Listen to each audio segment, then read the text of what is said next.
Hello everyone, আসসালামু আলাইকুম। আজকে ইফতারের শরবতের আইটেমের মধ্যে আমি রাখছি বেলের শরবত।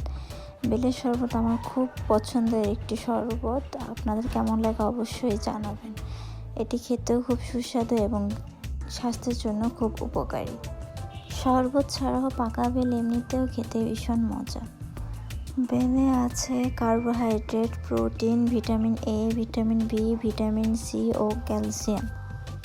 এতগুলো পুষ্টি উপাদান শরীরে শুধুমাত্র যাবে একটি শরবতের মাধ্যমেই। যাদের পছন্দ না তারা অবশ্যই খাবেন, স্বাস্থ্যের কথা ভেবে হলেও খাবেন।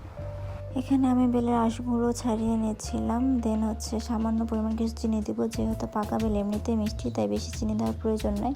দেন একটু পানি দিয়ে নেবেন, তাহলে আঁশটা ছাড়াতে একটু সুবিধা হবে।